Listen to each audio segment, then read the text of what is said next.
What's going on, everybody? Squall Dog here. These last two videos I'm going to be doing for you guys are going to wrap up the lesson portion of my Illustrator 1-on-1 tutorial series. I will still be doing a logo here on my YouTube channel for you guys to see my creative process from start to finish. However, I am still waiting on that creative brief that comes across that I jive with in a way where I can actually be productive with it. If you would like for me to create and design your logo right here on my channel, please feel free to email me right there. And when I get your email, I will respond back and send you a creative brief to fill out and return to me. I want to apologize to my YouTube subscribers that I haven't put up a video in a few weeks. Things have been kind of hectic in my own personal life. I actually took a week off from streaming on Twitch just because of how hectic things got, and I just haven't had time. But I did want to make sure to finish out this series. If you have any suggestions on things you'd like to see me do after this is over, please feel free to join my Discord server. Hey, click below. As I do have a section specifically dedicated just to you people, so that way y'all can give me some ideas and tips and hints on things that y'all would like to see me cover and see me do. Please don't forget to hit that like and subscribe button and that notification bell. It helps me out a ton when you guys do that. Also, don't forget that I do stream on Twitch every Friday, Saturday, and Sunday. I'm also streaming on a new platform now called Caffeine every Thursday, Friday, and Saturday. Without any further ado, let's get into it. Today's lesson, I'm going to cover a couple of quick, simple things. It shouldn't be a very long video. As I'm saying this, I'm sure it'll probably end up being a long video because I don't know how to shut up. But this shouldn't be a very long video today.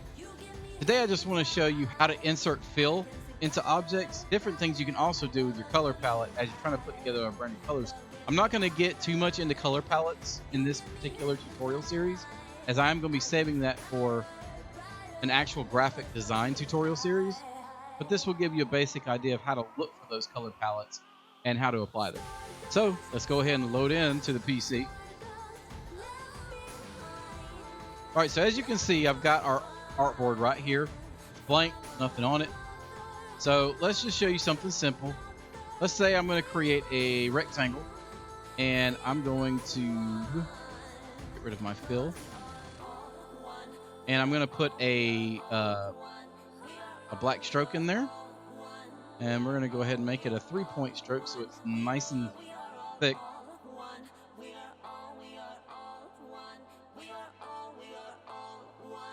All right, and now we're just going to create our rectangle. I'm not going to go through the rigmarole of trying to, click it and adjust my resolutions. This video is not really that technical today. So we got our rectangle here. Now what we want to do is, obviously because we have this as a stroke right now and it's not an actual fill object, we want to make sure it's a fill object. So what we have to do is we have to go and expand this. So that way we have our lines like we need them. So now we've got our lines like we need them. Notice the little circles disappeared where we can actually round out the corners. And what we want to do is we want to grab our paintbrush tool. Now my paintbrush tool is here with my shape builder. If you don't already see the paint bucket tool, just look over here and go to the bottom. You should see these little dots. Just click those, and then you're going to scroll down until you see it. If you see it grayed out, that means it's probably already in your tools over here. If it's not grayed out and you see all this is white, you can just take this and you can click it, you can drag it over here. All right, so we're going to take our paint bucket, and just because I want you guys to be able to see what color it is when we do it, I'm going to go ahead and I'm going to make it orange. Now, in order for the paint bucket tool to work, you have to have the object selected that you're wanting to fill in. So let's say that you're illustrating out somebody's eyes. You want to fill in the eye socket, you have to actually select the eye socket itself, the socket, in order to fill it in with the white part of the eye.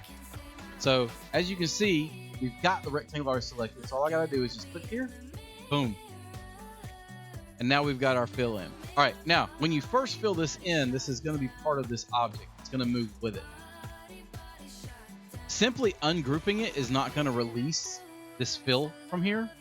So what you've got to do is you've got to go with it selected, got to go to object, go to expand, and then make sure that all three of these boxes are checked off.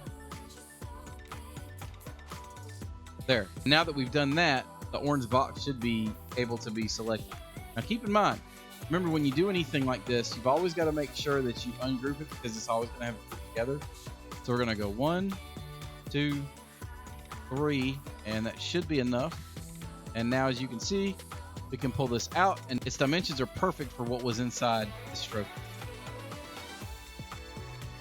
Only other thing that I want to show you guys today is just how to go through and change your colors. So remember I told you before that you got two different types of color guides that you're going to be working with mainly. You've got RGB and you got CMYK. RGB is for objects that are never going to leave the web. They're always going to be either on the web or on TV. They're never going to go to print, right? CMYK is for anything that might potentially go to print. So if you design an emote for somebody and you want to design an Illustrator or even Photoshop, you want to make sure that that emote is designed in CMYK. Because if you design it in RGB and they go to print it, printers print in CMYK. So if you create it in RGB and they go to have it printed and the printer converts it into a CMYK, the colors are going to distort pretty bad. So you want to keep that in mind. But you can change your colors by anything right here. You can just click on it. You've also got an option for swatches that have already been pre-done. You've also got a really cool feature called Color Guide. Now, if you're trying to create a branded color scheme for a client or for a streamer or just for yourself, what you want to do is you want to click on the color that you're trying to go with. And as you can see, you'll have your shades right here and you'll have your tints. Shade is when you're talking about shade and tint, shade is a darker version of that color and tint is a lighter version of that color. Using this, you can actually create the branded color scheme. What is a branded color scheme? Watered down, a branded color scheme is just any color that they can use, whether they're going print, whether they're going web, regardless of what it is, there is a color guide there of different swatches for a designer to be able to use to go back and forth. And that's pretty much it for this tutorial.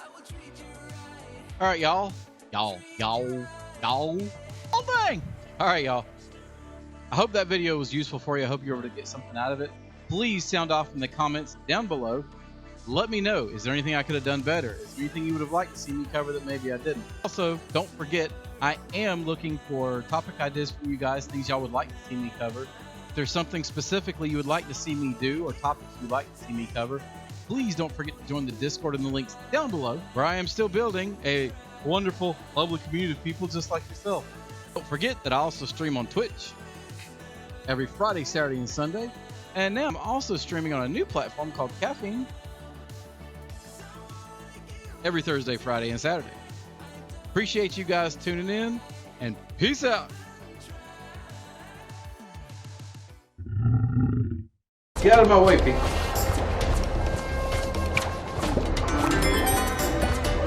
Oh no!